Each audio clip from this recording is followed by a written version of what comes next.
Welcome to Smart Yoga. My name is Shane and I'm a certified 500-hour teacher in Shiva Rae's prana vinyasa flow. Smart Yoga takes Shiva's framework and adds some brain-based twists to create a unique experience. Each class focuses on a peak pose or opening. Throughout the practice, you'll move through different postures that incrementally prepare you for what comes next by stretching and engaging the relevant muscles. For example, a back bend class might have you lengthen the belly and side body while strengthening the back. A class geared towards splits pose would have you loosen up your hamstrings, quads, and hip flexors. To do this, the practice makes use of similar looking shapes of varying intensity. We call these steps Kramas. By continuing through these Kramas, you get multiple chances to allow your body to open up. The hidden beauty of this is that you never have to go beyond the Krama you are comfortable with, allowing you to find your intelligent edge. Join us for this 30-minute demo class where you'll experience all the features of Smart Yoga while opening your hips and hamstrings. Then stick around until the end to learn how these concepts were applied in the practice. Let's begin. Welcome to our Smart Yoga practice. We're going to start today in child's pose. So go ahead and sit back onto your heels. You can either extend your arms forward or wrap them around behind you. In child's pose, there's a couple variations. You can choose to have your knees together or your knees separate. Putting your knees apart creates a little bit more of a hip opening. Having your knees together creates a little bit more of a stretch for the lower back. And as you're settling in, just start to tap into your breath. Ideally, breathing in and out through your nose. And just beginning to slow your breath down, taking a little bit more time with your inhale and with your exhale. Using that change in the rhythm of your breath to help slow down your mind and to begin to tune into your body a little bit more.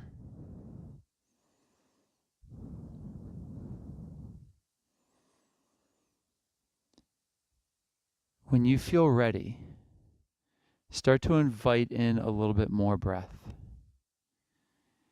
You might feel your rib cage expand.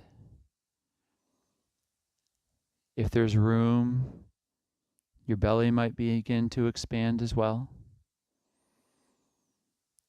And on the exhale, you might begin to feel your torso get a little bit heavier, sinking down more over your thighs or toward the mat.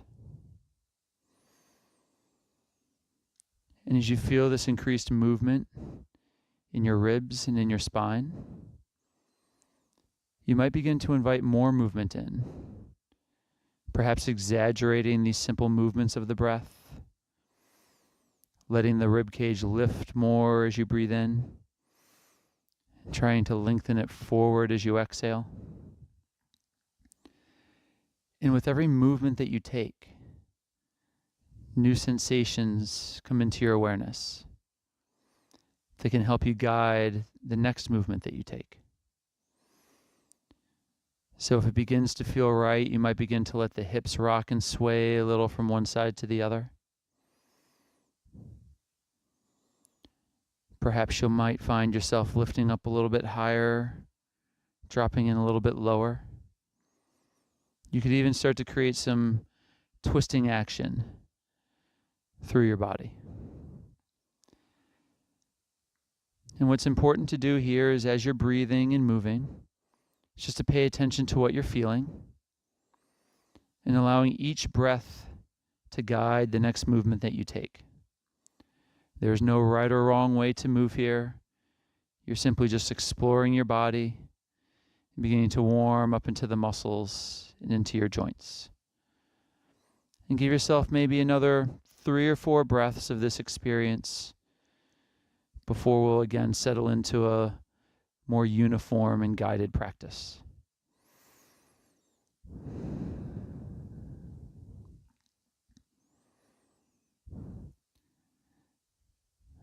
As we take these last couple of breaths,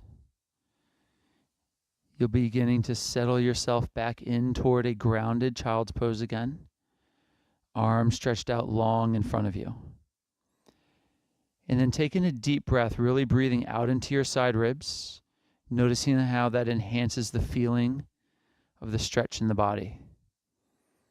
And as you exhale, your hips might start to sink back towards your heels a little bit more heavily.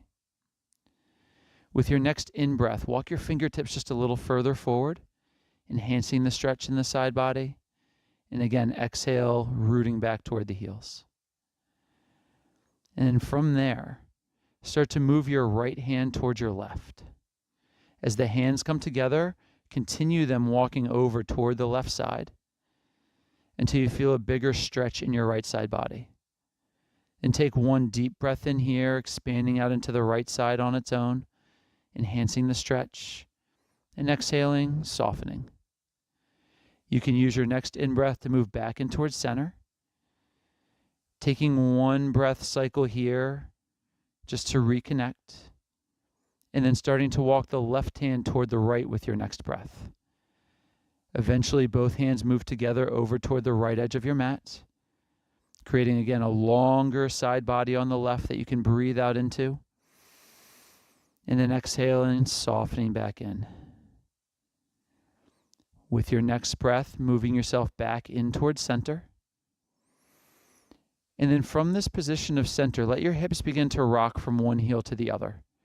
Just feel the sideways motion of that, how it changes the sensation in the hips and in the side body. And as you're letting yourself rock back and forth from side to side, start to feel your hips begin to lift off your heels as if you're moving toward tabletop a little bit on one side, and then sink back down, rolling over toward the other heel, and then starting to lift up again. And over the course of the next 5 or 6 breaths, you'll slowly begin to make this movement larger, rocking yourself further forward before sitting back into the heels and then lifting yourself up again. And eventually this sinuous side-to-side movement will bring you all the way up into hands and knees.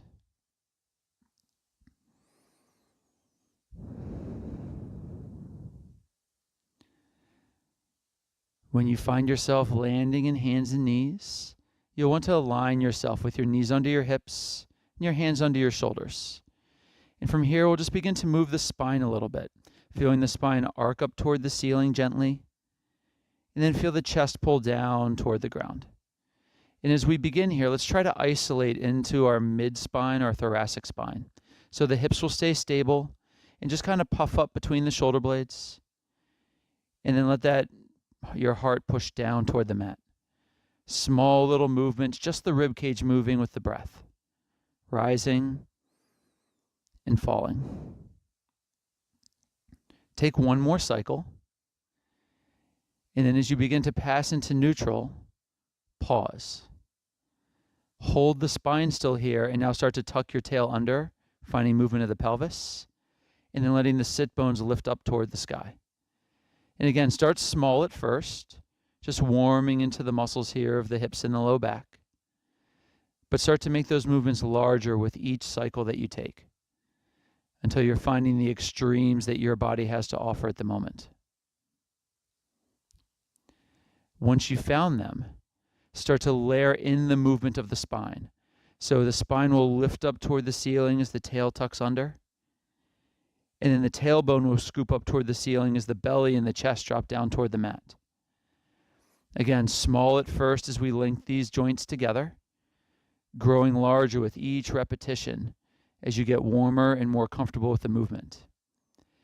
And you might even get to the point where as the tail tucks, you actually bow the head, looking back down toward your knees. And then as you drop the belly toward the ground, scooping the sit bones might look forward. Take 1 or 2 more cycles, letting the breath drive you one direction and then down into the other. Paying attention to these extremes of movement in your body so that now as you begin to find your neutral position, you'll have known the limits, so it's easier to find the center. Take 1 breath here, stable and strong. Now slowly start to sink back towards your heels again. Don't have to go all the way back. And then feel your body shift forward. And just notice how that creates a little bit of momentum. Try that one more time, gently shifting back. And now this time as you move forward, step your right foot wide of the right hand. Let the hips start to sink down. And again, just like you were moving a moment ago, you might feel the hips pull slightly back and shift slightly forward as you begin to open into what we call lizard pose. Take a few cycle of breaths, maybe bring back some of that circuitous motion, letting the hips rock to one side and the other as you begin to move and sink in. And realize that as the hips are drawing backward, you might be lengthening the right leg a little bit as well, feeling the change in the sensations that creates. So take 1 or 2 more cycles here, again, just warming your joints, shifting forward, shifting back. And then the next time that you sink forward, take a moment to pause. So from here, we're going to create a little motion with the knee. So imagine pushing your knee out toward the outer edge of the mat, toward your pinky toe. From here, bend as deeply forward as you can and start to roll the knee towards your big toe, and then start to pull your hips back, straightening your leg. As you shift forward again, the knee will move out toward the pinky toe, circle in toward the big toe, and then we draw backwards once again. Try that one more time in this direction. And after taking that third cycle of what we sometimes call a knee circle, we'll just reverse that process, shifting toward the big toe first, circling out toward the pinky toe, and then drawing back again. And take 2 more cycles here. After those 2 cycles, really draw the hips backward. We're coming into a half split, or Ardha Hanumanasana. The toes will lift as you do, the hips stack over the back knee, and the heart reaches more forward than it does down. And by pulling the hips back and reaching the heart forward, you'll really start to feel the stretch into the underside of your thigh, your hamstrings. And then from here, you might also begin to play, letting the toes roll toward the pinky side a little bit, feeling a stretch into the IT band, or then rolling the back toward the big toe, feeling a stretch more in the inner thigh. As you move back and forth, you might start to find a sweet spot. And as you do, take a moment to pause and just breathe where it feels best in your body. Take 1 more breath cycle here. And with your next in-breath, start to shift yourself back forward into that lizard shape, the bent knee. Move the hands to the inside so it's easy to slide the knees back together. And then you can either settle into tabletop for a cat-cow or take a moment to sit back on your heels in child's pose. 1 or 2 breath cycles here, preparing ourselves to move to the next side. When you're ready to move again, think about sitting back toward the heels to be able to create that little bit of momentum so that as you spring forward, once again, the left foot can step wide of the left hand. This is your time, again, to start to explore. Let the hips rock and sway a little bit. You might feel the body draw backward and shift forward as you find comfort within this pose, adjusting it to your body.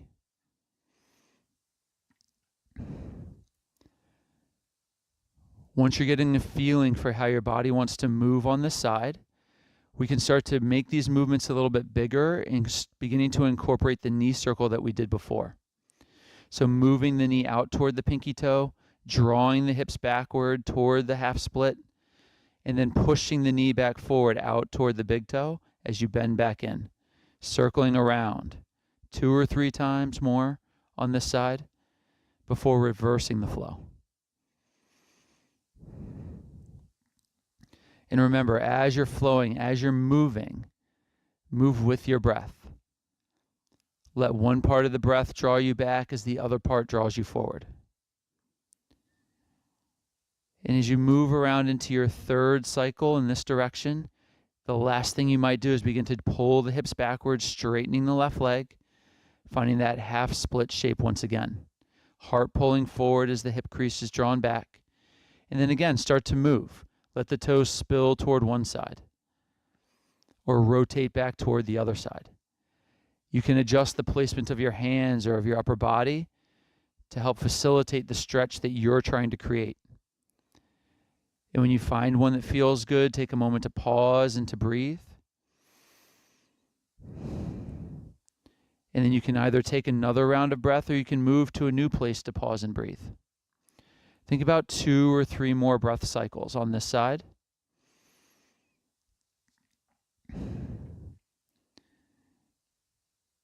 And then when you're ready, Starting to bend the knee once again, shifting your body weight back in toward lizard, moving the hands to the inside of the foot. And as you pull back, slide the left knee back to meet the right. Chance for, again, child's pose or a little bit of cat and cow motion. The next place that we're going to head is going to be down dog. So from wherever you are, start to curl your toes. And then from there, start to push the floor away, lifting your sit bones high to the sky. So in down dog, find even pressure through your hands. You might even spread out through your fingers a little bit, stretching the webbings of the hands. Feel the elbows kind of rotate a little bit back towards your feet to help broaden across the shoulder blades. Chest is pulling back toward thigh. And then just start to bend one knee as you let the other stay straight, and then alternate back and forth as we begin to walk the dog or pedal out down dog. As you do, you're going to feel different sensations come to one leg and the other leg. Again, just creating new openings in the body. You might choose to let both feet become parallel once again, and then maybe let the hips rock from one side to the other. There's so many different ways to explore this shape. So don't worry about being perfect. Rather, just enjoy moving and respond to the sensations that you're feeling in your body. Giving yourself maybe another 3 or 4 breaths here to move in down dog. It can be helpful to turn your gaze back towards your kneecaps or even up towards your navel as you let the head hang a little bit heavier, releasing some tension through the neck. Think one more breath cycle. As you exhale, find stability in your down dog. Even pressure through the hands. Take another breath in. Feel the sit bones lift toward the sky. And then exhale, start to push down through your back heels, finding more length in the back body. Let the left heel stay really heavy. Breathe in and slowly sweep the right leg up toward the sky for a 3-leg dog. Here, if you'd like to bend your knee and turn your hip to the side a little bit, you're welcome to, but try to maintain even pressure through the hands. When you're ready, start to pull the right leg forward and place the right foot all the way between the hands. If it doesn't make it on the first shot, set the left knee down, use the right hand to walk the right foot forward, and then pick the left leg back up again. From here, let the left heel spin down to a 45-degree angle, and you might step your foot a little bit shorter. From there, use the strength of your legs and begin to lift your body up into a warrior one. So in warrior one, this is a closed hips pose. The shoulders face forward, the hip pointers face forward. We're still anchoring down through the back heel, and the right knee is pointing straight ahead over the toes. Feel the energy move up through the thighs. Start to create a little bit of length in your low back by just subtly tucking the tail under and trying to pick the rib cage up with an in-breath. Stretch the hands up high to the ceiling. And as you really reach high, you might even bring your hands together and look up toward them. Take a breath in your strong and powerful warrior one. Now from here, exhale, lower the hands in towards your heart. Step the left foot a little bit further forward to shorten your base so you feel really stable and it's easy to square the hips. From here, take a breath in. And now exhale, just slowly start to bow forward. Still having the bent knee and allowing your body to rest forward. Hands might even release all the way to the ground as we bow into this shape. From here, if you want, you can let the hips rock and sway a little one side to the other. You might even move your right hand inside of the right foot, giving yourself that chance to create even more of a hip sway and open into the hips. Perhaps bend the right knee even deeper to open the hips more. Take one more breath here. Exhale a sigh. Now again, using the strength of your legs, let that help bring your body up tall, arms sweeping high back up toward warrior one. Take that moment there, spread through the fingers and reach, and then exhale, let the hands move back down into the heart again. This time we're going to do a similar movement, but we're going to allow the left leg to come, or the right leg to come straight, just like we did in the half split. So as you pull the right hip crease back, feel the right knee straighten, squaring the hips forward. Start to reach your heart forward as you push your butt backward and feel the strength of your legs, but brace into your belly. Now from here, let the hands touch your shin or perhaps your thigh for support. Take one breath into the length of your right leg And as you exhale, slowly begin to bow down over your right leg. Hands just sliding further toward the floor, maybe even falling onto blocks if you feel like you need them. This is called pyramid pose. Take a few moments here just to breathe. There's still the space to move the body a little from side to side if you want, although not as much space as you had a moment ago. Things are a little bit more subtle. Take 1 or 2 more breaths.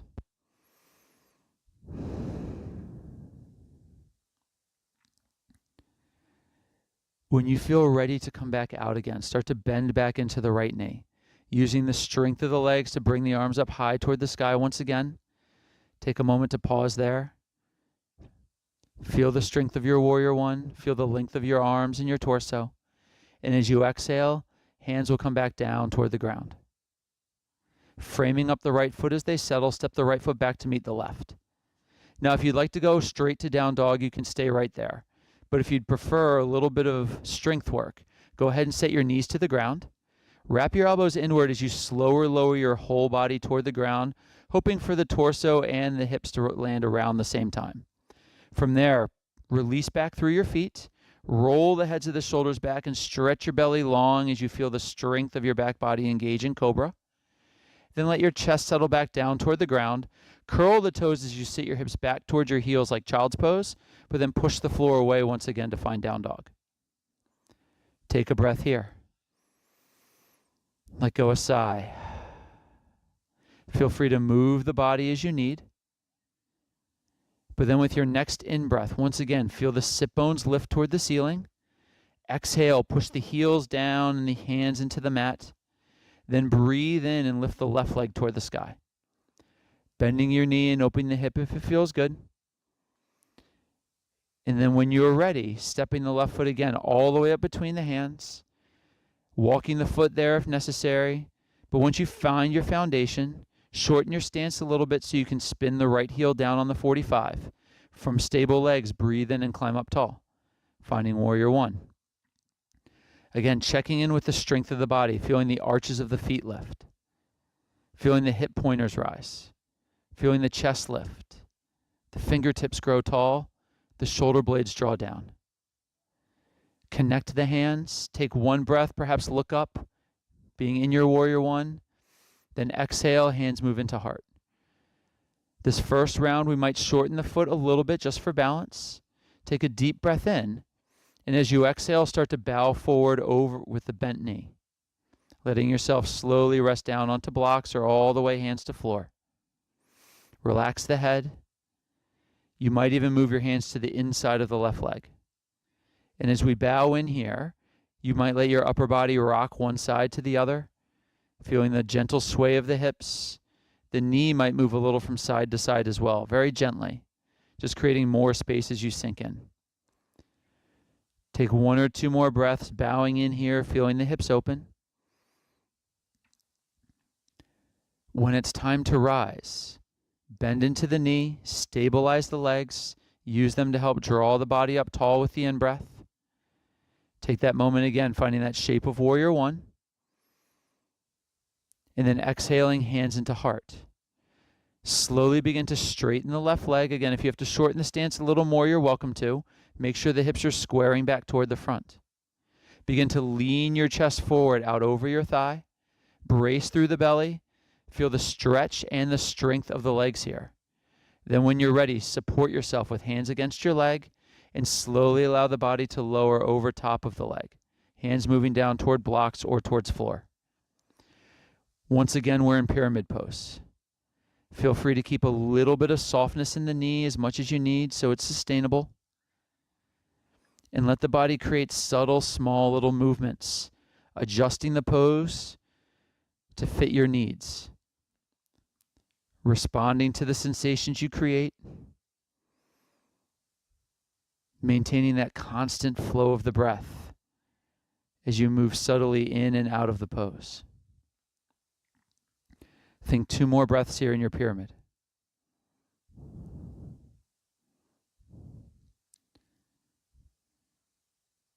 When you're ready to rise, bend the knee first. Cultivate that strength in the legs, and then slowly start to sweep the arms up high. returning into warrior one. Taking one breath there. Then as you exhale, hands will come down, framing up the foot. Wiggle the right foot back so you can step the left foot back, either directly into down dog or into your plank. If you want to build a little bit more strength, this time the knees will stay lifted. Elbows wrap in and lower your body only halfway to the ground. This is what we call chaturanga. From there, you could move all the way to the mat and take cobra once again, or you could turn the feet over, push the floor away and feel your chest lift as the shoulders roll back, knees gently float into up dog. And then from either pose, make your way up and back into down dog, spending just a few breaths here to reset, to relax.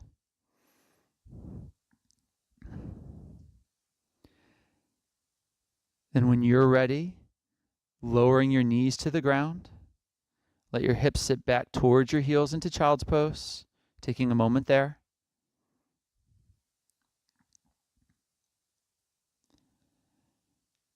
And then starting to walk your hands back towards your knees, bringing yourself up toward a seat, just so it becomes very easy to let your hips drop to one side and sweep the legs out forward. We're going to be rolling ourselves down onto our backs.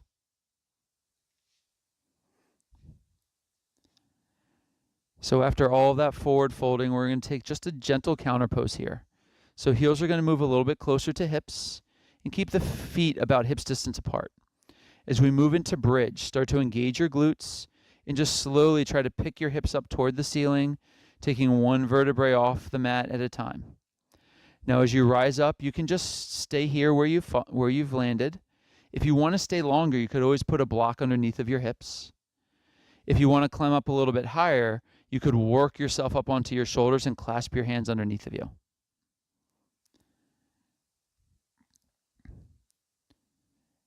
Think about your chest gently moving toward your chin, your shins lightly pushing forward toward the top of the mat, continuing to keep that glute engagement so the hips stay level, stable, and take one or two breaths into your belly, feeling the front body open.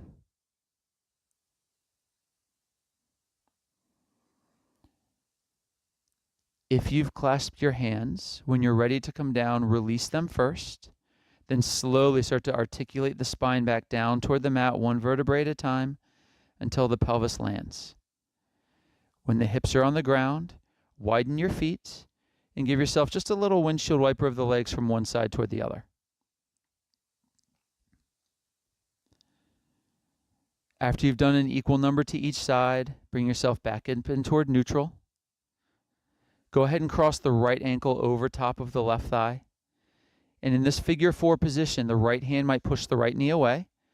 Or if it feels comfortable to do so, reach the right hand between the legs, interlock the hands underneath of the left thigh, and then draw the legs in toward the chest, resting your head back down to the ground if you had to pick it up. As you work here, the right elbow might help push the right knee a little bit wider. And your left leg can stay bent, or if it feels good, you could play with extending it up toward the ceiling as well. Take a few breaths here, just opening up the hips in this figure four shape.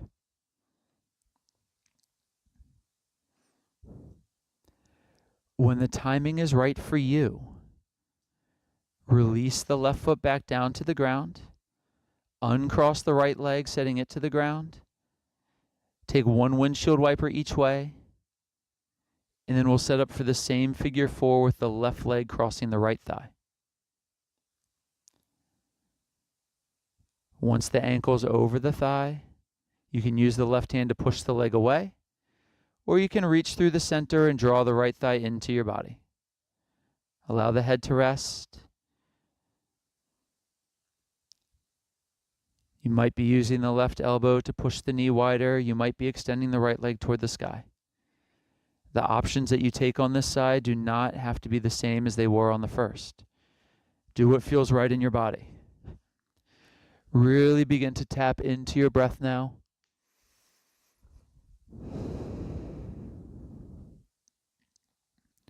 Feeling everything slow down. Allowing more relaxation than effort to dominate your practice. can slowly start to release the legs back down toward the ground. Uncrossing the leg, go ahead and windshield wiper once or twice more to each side. And then for just a moment, let your legs settle toward the right side. Slowly draw the left leg up on top of the right as you open your arms out wide into a T. Spending a few breaths here in this gentle twist. You might even use the right hand to draw the left thigh, the top thigh, a little bit closer up toward your shoulder, deepening the twist and the stretch into the glute.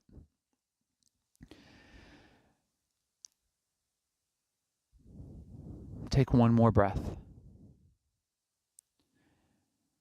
And from here, gently let the right arm open off to the side again. Slide your left leg down your right leg until the knee comes toward the arch of the foot so you can windshield wiper up and over to the other side. And then draw the right leg up the left leg again, bringing yourself into the twist on this side. Once you've landed, make the choice to add the left hand, pulling the right leg deeper, or to just pause where you are.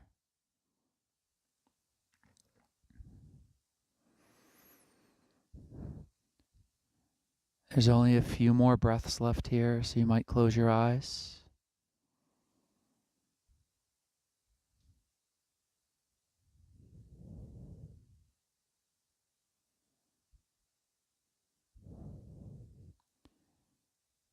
When you feel as though both sides have been honored equally, you can release your grip. Slowly start to bring the legs back towards center in any way that feels good to you. If there's any other little movements you'd want, windshield wipering, drawing knees into belly, you're welcome to take them. But eventually, you're just going to find a place to settle in. Traditionally, Shavasana is done on the back, palms to the ceiling with hands by hips and legs long. But if you need to make any accommodations for your body, bending your knees or rolling onto your side or belly, you're welcome to. Slowly take in one more deep breath. Let go a sigh. And just spend the next few moments following your breath.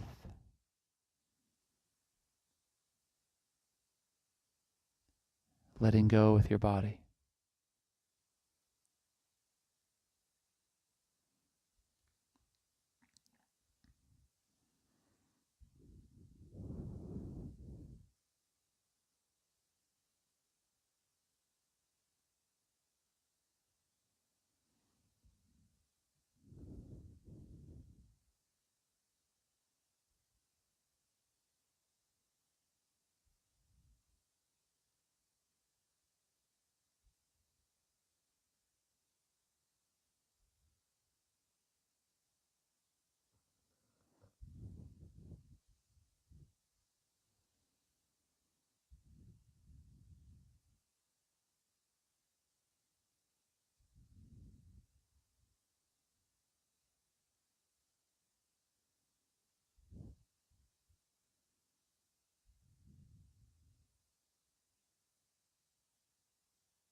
Notice if your mind has drifted.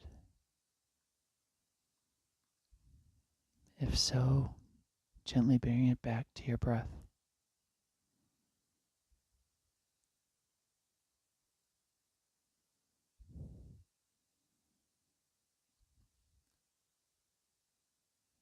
Gently begin to deepen your breathing.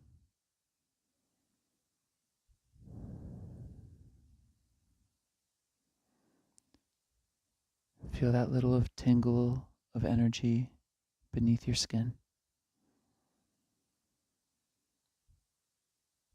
As you merge the breath with that energy, feel it build.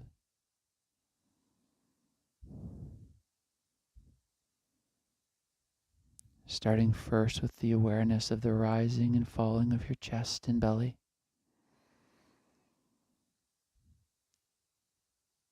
Allow the energy to begin to move your fingers and your toes in a similar fashion.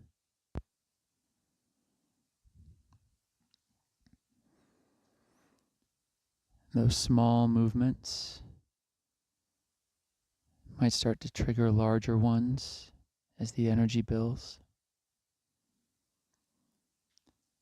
And eventually you might find yourself taking any bend, stretch, or twist that your body's asking for, before eventually rolling yourself from your back onto your right side, and then eventually up into a seat.